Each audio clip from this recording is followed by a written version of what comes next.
Olá, sétimo C, tudo bem? É o seguinte, nós já vimos aí há poucos dias os vírus, vimos os moneras, que são as bactérias, né?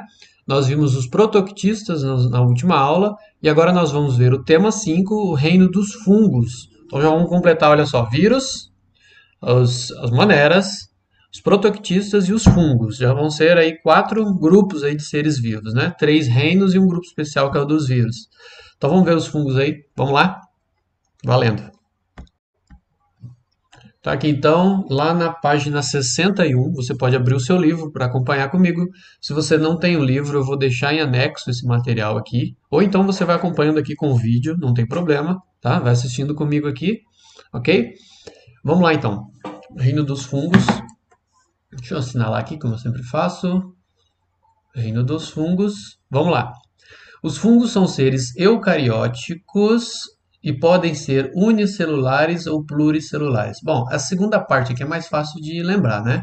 Unicelular só tem uma única célula. Pluricelular tem muitas células. Por exemplo, o ser humano, ele é pluricelular. As árvores, as plantas são pluricelulares, são formadas por muitas células. Já os fungos, alguns podem ser unicelulares e outros pluricelulares. E o que é isso aqui? Eles são seres vivos eucarióticos. Eu expliquei lá nos protoquitistas, vou explicar de novo aqui. Nós temos os eucariontes, eucariontes, vou deixar euc aqui, os eucariontes e os procariontes, vou deixar procariontes.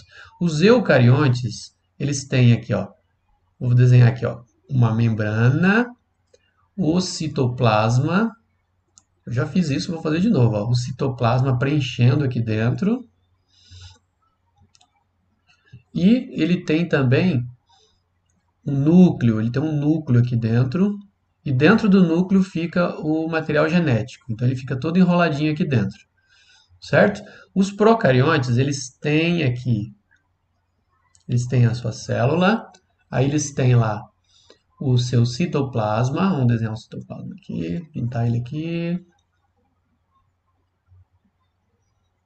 Ok? Só que um detalhe, eles não têm núcleo. O material genético deles fica tudo solto aqui, ó. Fica tudo solto aqui dentro do citoplasma. O material genético é assim, certo? Quem que nós temos de procariontes? Nós temos apenas as bactérias, né? E as arqueias, que nós vimos nas aulas passadas. Aula passada, que as arqueias são aqueles seres muito parecidos com as bactérias, mas que vivem em locais extremos, né? Na boca de vulcões, de geysers, no fundo dos mares, no lodo, em locais de difícil acesso. São chamados de extremófilos, são seres extremos, tá? Que gostam de locais extremos. E aqui os eucariontes nós temos todo o resto. Então, os protoquitistas são, os fungos que a gente vai ver agora são, né? Tá até aqui assinalado aqui. Os animais são e as plantas também são. Claro que vírus não, né? Porque o vírus não é nem eucarionte nem procarionte. Vírus é um ser à parte, diferente. Ele nem célula tem. Ele tem só um capsídeo e um material genético. Certo? Então vamos continuar aqui. Entre os fungos unicelulares, podemos destacar as leveduras. Então, olha só, isso aqui é um exemplo de fungo unicelular, levedura. A levedura está no fermento biológico, fazer pão, né? O fermento que a gente compra para fazer pão tem levedura lá dentro. A levedura é um fungo unicelular. Então, quando você compra o fermento, ali tem bilhões de leveduras ali. E elas vão, inclusive, se reproduzindo na hora de fazer o pão ali. Aquela massa cresce, quer dizer que ela está se alimentando e formando o gás. E esse gás faz a massa crescer. Inclusive o pão ele é todo fofinho, porque as bactérias produzem um gás lá dentro. Tá? E ele fica todo fofinho. Continuando. Então as leveduras são exemplos de fungos unicelulares. A maioria, porém, é pluricelular, como os cogumelos. Está aqui um cogumelo aqui embaixo. Tem um tipo de cogumelo chamado orelhas de pau ou orelha de padre. E tem os bolores também, quando a parede embolora, ou o pão embolora, né? Ou até a roupa embolora, se você deixar ela molhada e jogada lá no canto do banheiro. O próprio banheiro embolora, né? Se você deixar ele úmido. O bolor é um tipo de fungo também. E eles são pluricelulares. Tá bom? Então vamos lá. Seguindo ali embaixo. Todos os fungos apresentam parede celular. Parede celular, então, quer dizer que eles têm aqui, ó, aqui em cima, ó, vou desenhar lá em cima. Digamos que essa célula aqui é a célula de um fungo, tá? Célula de um fungo. Ele tem parede celular. Vou até colocar outra cor aqui, ó. Colocar uma parede celular vermelha. Ele tem uma parede celular aqui em volta, ó. Ou seja, ele tem uma outra membrana aqui por fora. Geralmente ela é forte, tá? Geralmente ela é bem forte. E ela cerca aqui a célula e forma, então, a estrutura mais externa do fungo, no caso. Então, eles têm parede celular. A gente vai ver depois que as plantas também têm parede celular e as bactérias também têm parede celular. Então aqui, ó, esse procarionte aqui, que são bactérias, eles também têm parede celular. Tá bom? Quem não tem parede celular? Os protistas, as plantas e os animais. Tá? Então, bactérias e os fungos têm parede celular. Ok, seguindo lá embaixo, então.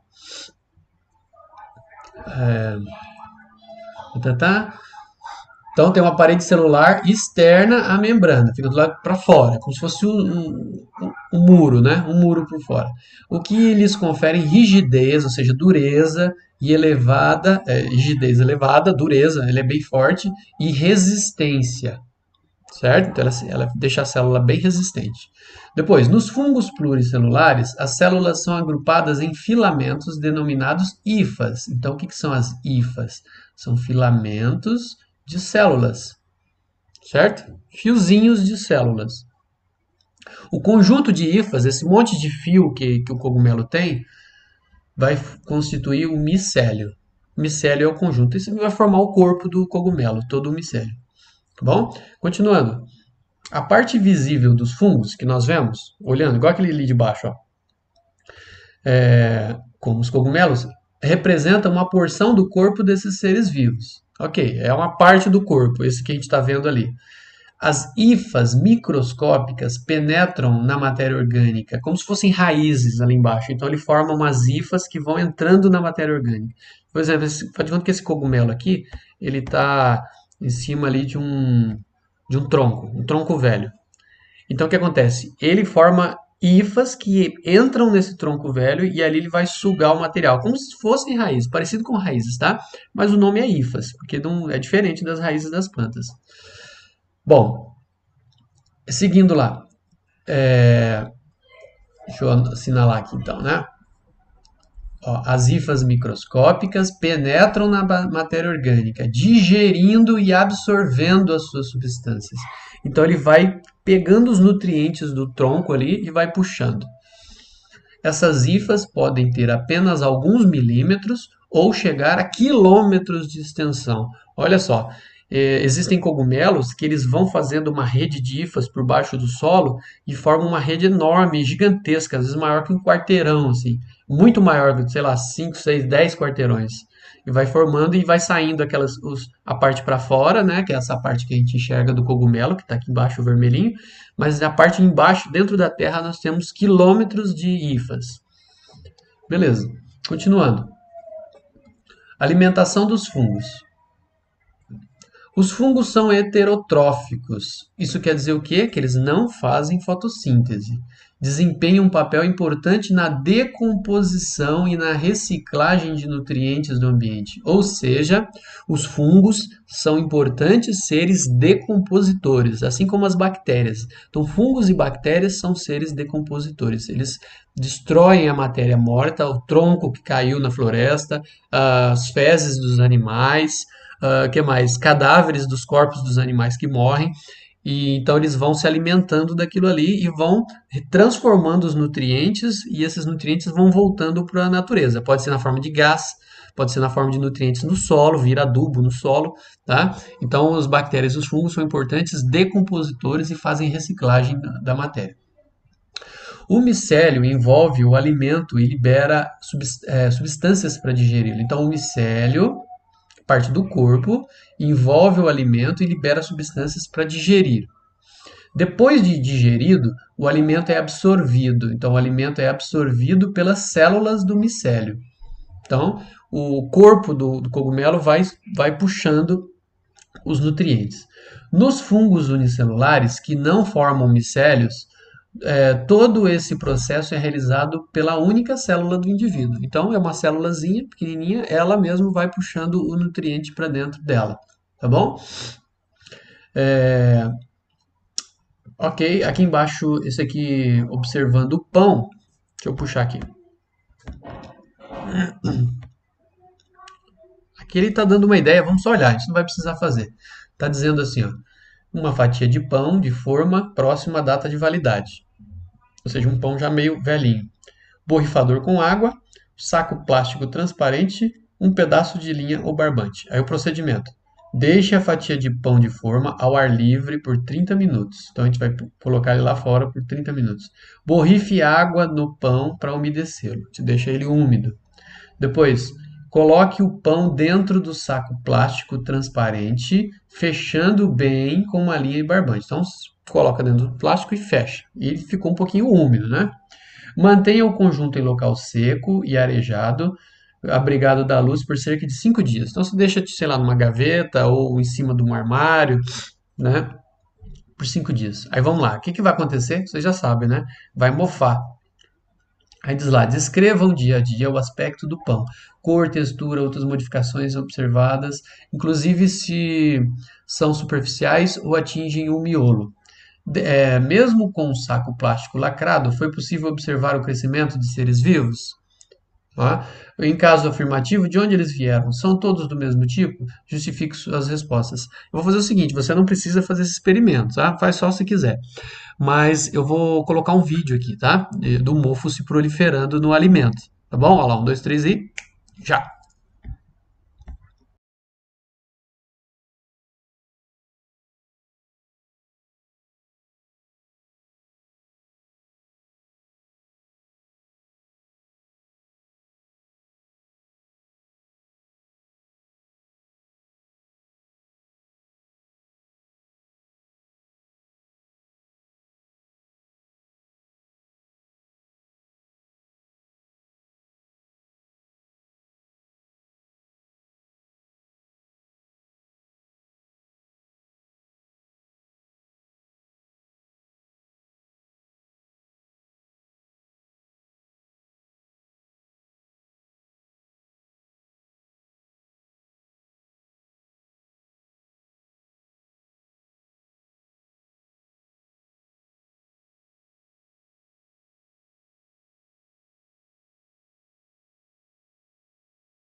Bom, agora aqui a reprodução dos fungos, como eles se reproduzem.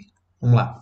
Entre os fungos unicelulares, aqueles que só têm uma única célula, a forma mais comum de reprodução é assexuada, Ou seja, não tem macho e fêmea, não tem célula de reprodução. Ela é uma célula só, né? E ela se divide. Simplesmente ela é uma célula, se divide em duas. Célula mãe viram duas células filhas.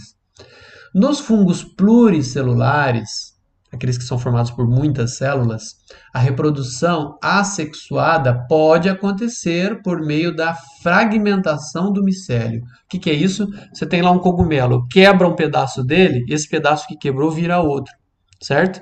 Vira outro. Então, pode acontecer uma fragmentação. Plantas acontece isso também. Você tira um galho e esse galho, dependendo da planta, esse galho você coloca lá num vasinho e esse galinho vira uma nova planta.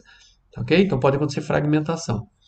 Depois, a maioria dos grupos de fungos apresenta reprodução sexuada, ou seja, a maioria dos fungos, a reprodução é sexuada. Forma-se uma estrutura especializada chamada corpo de frutificação. Então surge uma estrutura nova no fungo, que é o corpo de frutificação. O cogumelo, na qual ocorre a reprodução de células reproduzidas. Ou seja, aquela parte que só. Vou desenhar aqui. Aquela parte que a gente vê do cogumelo, tá aqui um tronco velho, né? Aí você tem lá o micélio aqui com as hifas são os fiozinhos, como se fossem raízes, né? Alguns eles vão bem longe assim. Ficam aqui as hifas, pegando os nutrientes do material, né? Olha lá, um monte aqui. E aí aqui cresce para fora aqui o corpo de frutificação. Então você tem aqui uma parte, e aí você tem ele assim. Certo? Então tá aqui. É o que a gente chama de cogumelo. A gente vai ter um aqui, pode ter outro ali, né? Pode ter outro aqui, pode ter mais um aqui. Certo? Olha só. E aí, olha só o que acontece. Vamos continuar a leitura ali. O cogumelo, na qual ocorre a produção de células reprodutoras. Ou seja, essa parte que a gente está vendo aqui é a parte que a gente chama de cogumelo. Ocorre a produção de células reprodutivas, os esporos. Eles vão aparecer aqui em cima, vou colocar vermelhinho aqui. Eles vão aparecer aqui em cima, os esporos, às vezes. Tem uns que são aqui em cima, tem uns que são embaixo, mas muitos são aqui em cima. Aparece as bolinhas assim. Que são os esporos. Aí diz lá, os cogumelos geralmente são temporários. Eles ficam por um tempo, depois eles somem, essa parte de cima. Porque se desintegram após a liberação dos esporos. Então esses esporos aqui vai para o ar, às vezes fica flutuando no ar, né? Ou cai aqui, pode cair aqui por perto mesmo, né? Ou vai para o ar assim, ó. Ou cai para cá. E logo depois o cogumelo morre, essa parte aqui morre, essa parte que a gente enxerga aqui do cogumelo, a parte bonita do cogumelo, ela murcha, né? E acaba. Aí diz assim: os esporos dão origem às hifas, que são esses fiozinhos que estão aqui embaixo, né? Esses fiozinhos aqui embaixo, ó, que eu fiz vários aqui, como se fossem raízes. Vão dar origem a esses fiozinhos com células e que podem se fundir produzindo um novo micélio. Então vai formando esse monte de hifa aqui e aí vai formando o corpo do cogumelo e forma de novo o corpo do cogumelo. Então aqui por dentro do corpo é cheio de hifas, ó. E elas são todas grudadas, e vai formando o corpo do cogumelo. Até que surge essa cabeça do cogumelo aqui, que vai formar de novo a reprodução. Tudo bem? Aqui do lado também, ó. Um monte de hifas que forma o corpo do cogumelo aqui, ó. Aqui também, um monte de hifas que vai grudando, como se fosse macarrão grudado, muitos macarrões grudados. E aí vai formando o corpo, que a gente chama de micélio. Tá bom? Continuando. Aqui nós temos um desenho aqui embaixo que está mostrando mais ou menos isso aqui, ó. Tá aqui o micélio, essa parte aqui do corpo do cogumelo. Aí você tem aqui os filamentos aqui embaixo. Eu não aqui no desenho tá menos, né? Mas tem também.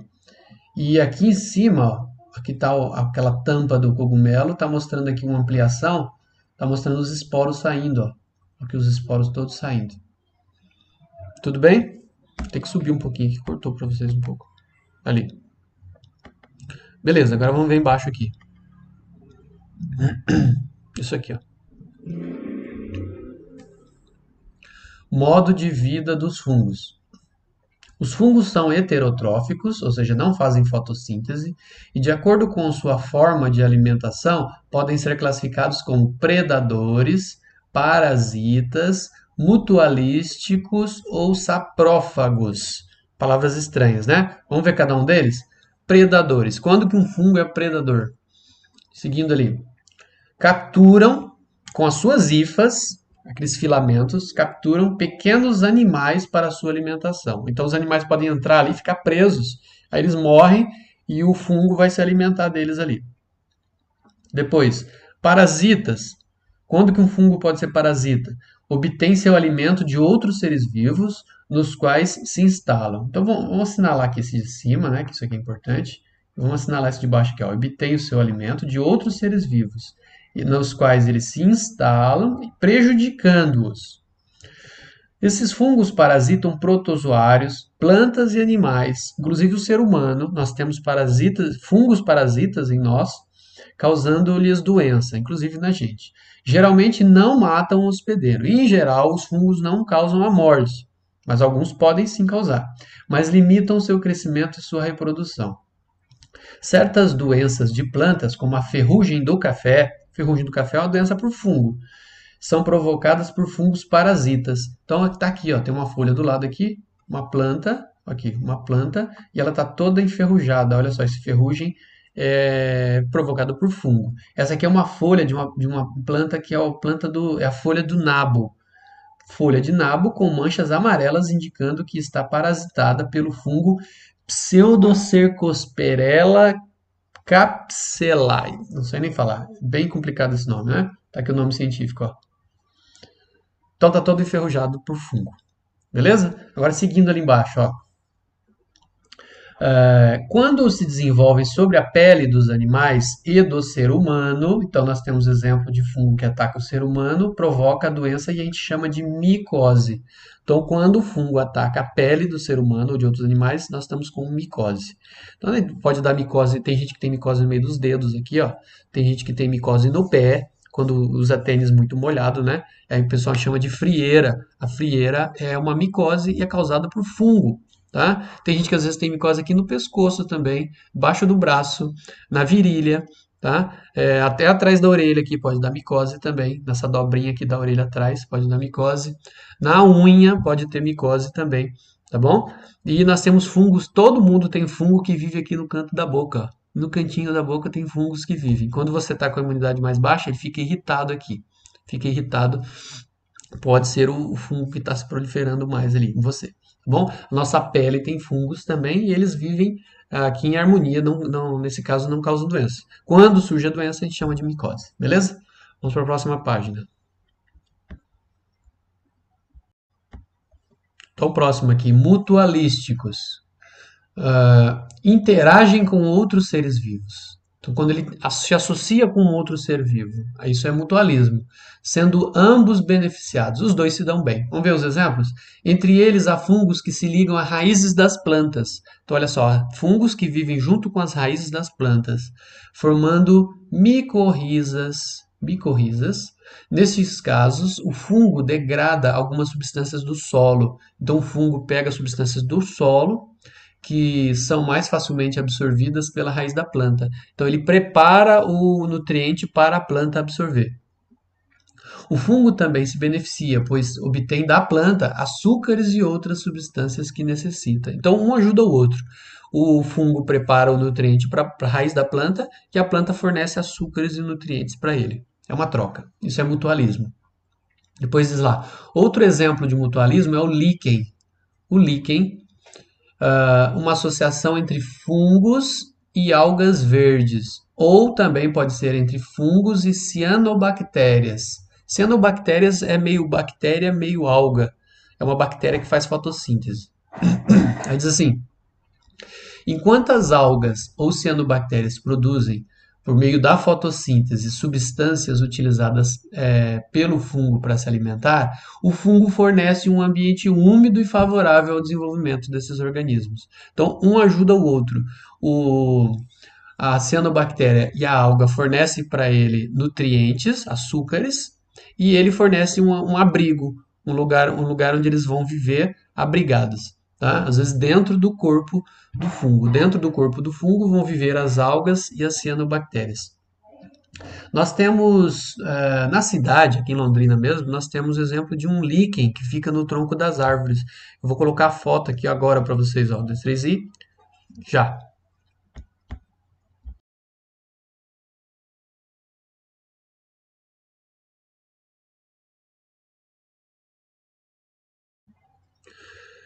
Então esse líquen ele está no tronco das árvores. Aqui em Londrina a gente vê bastante e ele indica que se o local é poluído ou não. Quando ele é muito poluído, esses fungos, esses líquens, eles desaparecem. Não tem.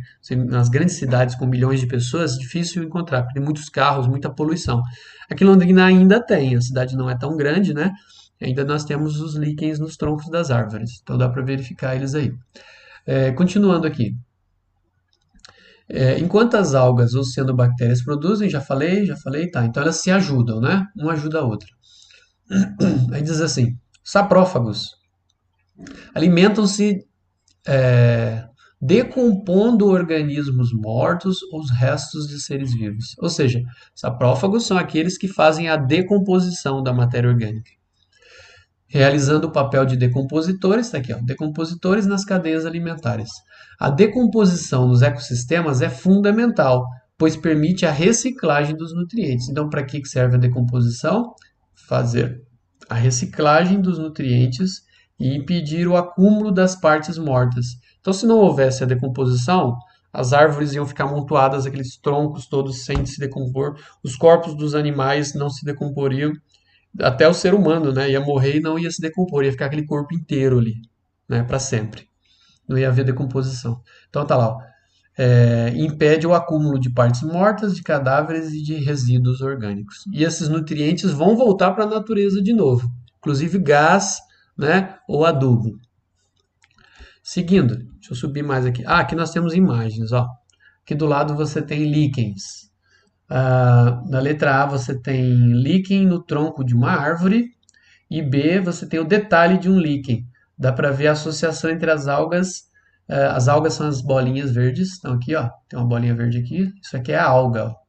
E elas são verdinhas, elas fazem fotossíntese. Elas pegam a luz do sol e transformam em açúcares, né? E esse açúcar é para ela, mas também ela divide com o fungo. E esses fiozinhos brancos aqui em volta, esses fiozinhos brancos são as hifas que formam o micélio, o corpo do fungo, ó, tá tudo em volta aqui. Então elas interagem as duas. Os, ah, os fungos, né? E no caso aqui são, deixa eu ver se são bactérias, são algas, né? Já falei, são algas. Beleza? Mas podem ser cianobactérias também, que também fazem fotossíntese. Ok, vamos descer aqui. Descer não. Subir aqui. Subindo. Classificação dos fungos. Assinalando aqui. Diz assim: são conhecidas aproximadamente 100 mil espécies de fungos. Vou assinalar isso aqui, mais ou menos 100 mil espécies. Um dos critérios utilizados para classificar os fungos nos grupos descritos a seguir é a forma do corpo. Então, como a gente separa os fungos devido à sua forma? Vamos lá, tem os quitridiomicetos, os zigomicetos, os basidiomicetos e os ascomicetos. Vamos ver cada um deles? O primeiro aqui, quitridiomicetos. A maioria desses fungos é filamentosa, ou seja, tem filamentos. É aquática e apresenta flagelos em algum estágio de ciclo da vida.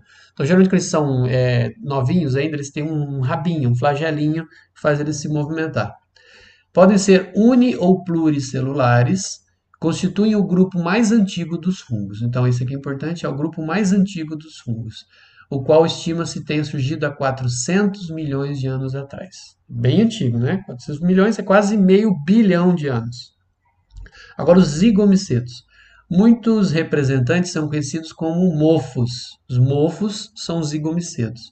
São responsáveis pelo apodrecimento de alguns alimentos. Olha lá, então eles apodrecem os alimentos. Outros podem causar doenças, então podem causar doenças em plantas e animais, as micoses, né? Inclusive nos seres humanos. Então, os zigomicetos são os que causam micose e os bolores, os mofos. Depois os basidiomicetos. São fungos pluricelulares que formam um corpo de frutificação, ou seja, forma aquele cogumelo. Formato de chapéu. É o cogumelo, né? Os cogumelos. Alguns são comestíveis, como o champignon. Então, a gente come o champignon no estrogonofe, né? Estrogonofe de champignon. E o champignon, então, é um fungo, e aquela parte do champignon que a gente come é o corpo de frutificação. Outros são extremamente venenosos, como os do gênero Amanita, que é aquela imagem vermelha, né? Você pode voltar o vídeo aí no começo. Tem aquele cogumelo bonito, vou desenhar ele aqui do lado, ó. Desenhar ele bem aqui, ó. Não, mais para baixo. Aqui. Você tem ele bem assim, né? O corpo dele, e ele forma esse chapéu em cima aqui. Aqui embaixo ele é todo riscadinho assim, e geralmente, ele tem a cor. Aqui eu não vou ter vermelho, vou pintar de laranja mesmo. Ele é assim, ó. Mais ou menos dessa cor aqui, em cima. E ele tem os pintinhos, umas pintinhas, que é onde é produzido os esporos. Esse cogumelo aqui tem todas as hifas aqui, né? Formando o micélio, formando o corpo. Isso aqui é chamado de amanita. O nome correto é Amanita muscaria, o nome completo, tá? Isso é venenoso, é bonito, mas é venenoso. Vou puxar mais para baixo aqui. Eu desenhei embaixo de mim aqui. Aqui, ó. Aí. É bonito, mas é venenoso. Então, se você vê um na floresta, na mata, não é para comer, tá? Nem cheirar, porque até os esporos vão causar alergia ou vão causar intoxicação. Beleza? Seguindo, lá embaixo. Então, o último aqui agora, os ascomicetos. Inclui as leveduras. Leveduras, elas realizam a fermentação. Elas são utilizadas na produção de pão, de cerveja e do vinho. Há espécies parasitas, ou seja, existem alguns que vivem dentro do corpo de outros seres, como a Candida albicans. Ela causa a doença chamada candidíase, ou sapinho. Existe o sapinho na boca, mas existe a cândida que afeta os órgãos sexuais também. Se a gente toma banho e não se enxuga direito nas partes baixas, a gente pode ter a cândida, que é um fungo do grupo dos ascomicetos, tá bom? Aqui tem uma imagem do lado. Estou mostrando aqui, ó. Principalmente essa letra B aqui, ó. Aqui, ó, dá para ver bem certinho a levedura, ó, redondinha, certo? Ela é unicelular, ela é uma célula só. Inclusive, eu mostrei esses dias num vídeo que mostra a comparação dos tamanhos. Um daqueles lá era a levedura. Vou até voltar lá para dar uma olhadinha. E aqui está dizendo assim, ó, na letra A nós temos um zigomiceto da espécie Rhizopus nigricans, conhecido como bolor negro. Então aqui, ó, aqui nós temos o bolor. Bolor, ele pode estar em cima do pão ali, talvez, né? Ele cresce sobre superfícies úmidas de alimentos ricos em carboidratos, como os pães. O pão, facinho, ele embolora. Você esquece lá ele uns dias e ele fica embolorado. Depois, o Saccharomyces cerevisiae, que é essa B aqui, ó, a levedura, tá? É um ascomiceto utilizado na produção de alimentos. Então, para fazer o pão, usa-se um fungo. E o outro fungo embolora o pão, que é o bolor. O bolor estraga o pão e a levedura faz o pão. Beleza? Ok? Então vamos lá. Só o detalhe, esse aumento aqui, ó, aqui tá aumentado mais ou menos 4.000 vezes, tá? 4.000 vezes esse aqui. E esse de cima aqui, ele tá aumentado mais ou menos 8 vezes só. 8 vezes. Tá bom? Então esse fungo, o primeiro aqui, o bolor, ele é bem grandinho até, é grandinho. Com uma lupa você vê. Agora o Saccharomyces aqui, que é uma levedura, que é do grupo dos ascomicetos, só com microscópio. Ok? Vamos para a próxima. A última parte de hoje, a página 64, nós temos ali os fungos no ambiente, na saúde pública e na economia. Os fungos são extremamente importantes para o equilíbrio dos ecossistemas. Então, vou colocar que eles são importantes para o equilíbrio do ecossistema. Com certas bactérias, eles desempenham o papel de decompositores na cadeia alimentar. Então, eles podem ser decompositores, reciclando os nutrientes. Cerca de 200 tipos de cogumelos são utilizados na alimentação humana. Então, cerca de 200 tipos de cogumelos a gente usa para comer. Eu me lembro aqui do champignon, tem também o shiitake. Shiitake também é um cogumelo que a gente come. Aí tá aqui, ó. Alguns, como Basidiomiceto agaricus campestris, conhecido como champignon, são amplamente cultivados. Vou colocar uma imagem aqui de uma plantação de champignon. Não é plantação porque não é planta, né? Mas o cultivo de champignon. Olha lá, um, dois, três e já.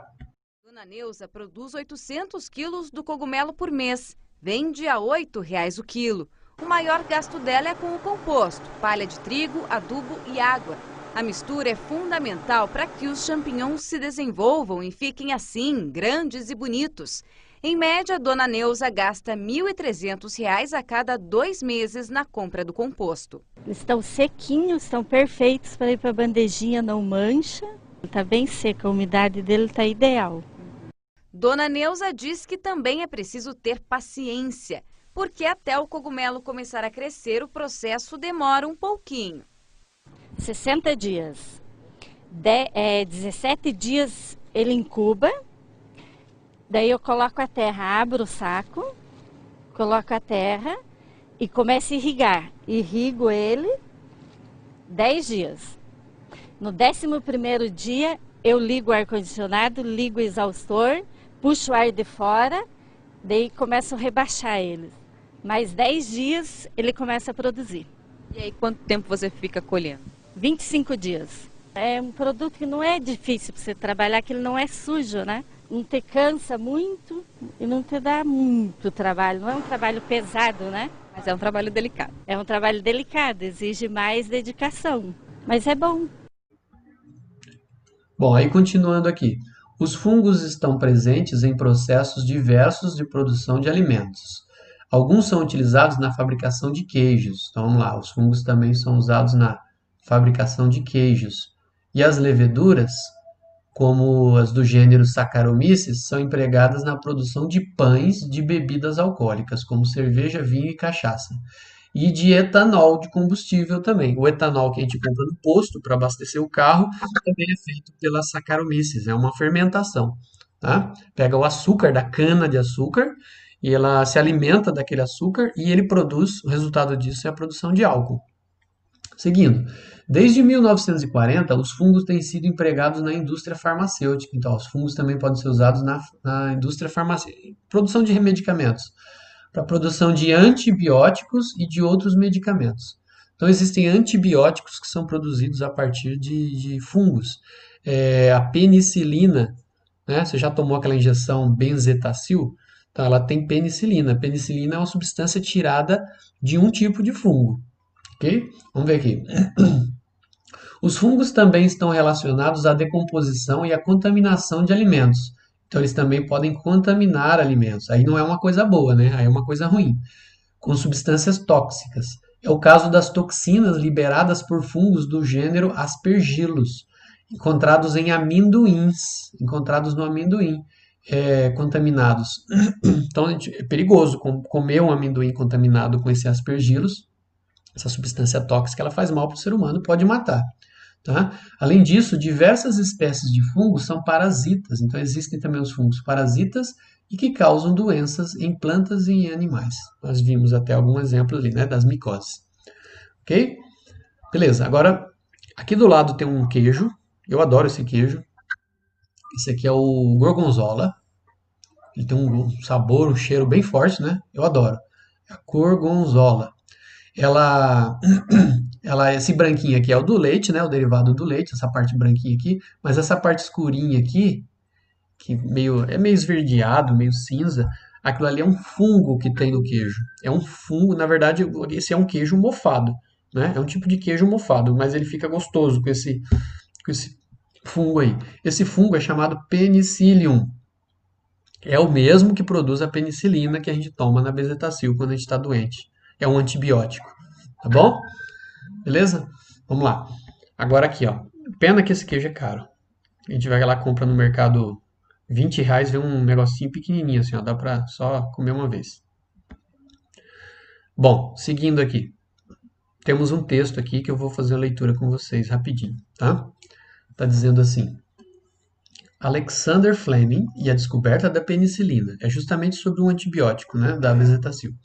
No verão de 1928, então faz quase 100 anos, né? 92 anos atrás.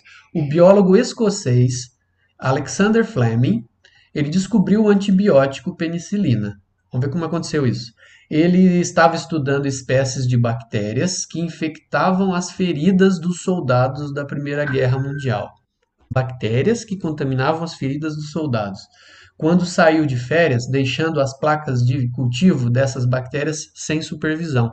Ficou abandonadas as placas com as bactérias. Esquecido, ele saiu de férias, ficou lá, parado. Quando ele voltou, vamos ver, ao retornar, Fleming notou que suas culturas estavam contaminadas por fungos. Tipo, mofou, tudo aquilo ali ficou mofado. Mas percebeu que ao redor do local onde o fungo se desenvolvera, não havia crescimento de bactérias. Então ele viu que onde o fungo surgiu, as bactérias não se proliferavam ali, não tinha bactéria. Tinha bactéria num canto e onde estavam os fungos, as bactérias não conseguiam crescer. Indicando o quê? Indicando que o fungo poderia produzir uma substância bactericida, que mata as bactérias, ou seja, que destrói, né, as bactérias. Seguindo ali, ao estudar as propriedades desse fungo, Fleming identificou como pertencente ao gênero Penicillium e comprovou a ação bactericida da substância que ele produzia. Então ele viu que realmente era o fungo que produzia uma substância que matava as bactérias, não deixava elas se proliferar naquele local. Dando-lhe o nome de penicilina. Atualmente, a penicilina é produzida sinteticamente, em larga escala, para utilização como medicamento. Então, não precisa mais tirar a penicilina do fungo. Agora, a gente produz ela em laboratório de maneira artificial e aí é usado como antibiótico para combater quando a pessoa está com uma infecção por bactérias, né? Sei lá, a pessoa está com uma garganta inflamada, está muito inflamado, né? Muito forte a inflamação, aí pode tomar uma penicilina, uma injeção, para matar essas bactérias que estão na garganta. Aí aqui embaixo está mostrando, ó. Vamos ver aqui, ó. Cultivo misto de micro-organismos. Colônias de bactérias são esses pontos em volta aqui, ó. Aqui em volta você tem bactérias. Esses pontinhos são bactérias, certo? Tudo em volta aqui são bactérias, ó. Bactérias, bactérias, bactérias. E fungos do gene Penicillium. Está aqui no meio, ó. Aqui está o fungo, Penicillium. Observe que ao redor do fungo existe um halo transparente do qual não há crescimento bacteriano. Deixa eu tirar essa parte aqui. Ó, tem uma faixa aqui, ó, que a bactéria não cresce, ó. Essa faixa aqui, ó. Ó. Existe uma distância entre eles, certo? As bactérias não conseguem avançar para chegar perto do fungo. Por quê? Porque o fungo produz a substância que mata as bactérias, certo? Então, a produção da substância, no caso, é a penicilina. Beleza? É isso. Então tá, pessoal, a gente encerra esse vídeo por hoje. Essa aula é isso, só que eu vou dar uma tarefa para vocês, tá? Opa, subir aqui. Isso, acabou aqui. A tarefa de vocês vocês vão fazer o desenho, vocês vão desenhar no caderno de vocês um cogumelo. Vocês vão desenhar o cogumelo e vou identificar a parte todo o corpo dele, tá? Corpo de frutificação, aquele chapéu lá em cima, as hifas embaixo, tá? Pode ser um cogumelo só, pode ser vários, como se fosse uma floresta de cogumelos. Capricha no seu caderno, eu vou deixar um link ali, o formulário, o Blank Quiz, para você clicar e me enviar uma foto do seu desenho. Beleza, pessoal? É isso então. Próxima aula tem mais vídeo e mais conteúdo novo. Valeu, um abraço!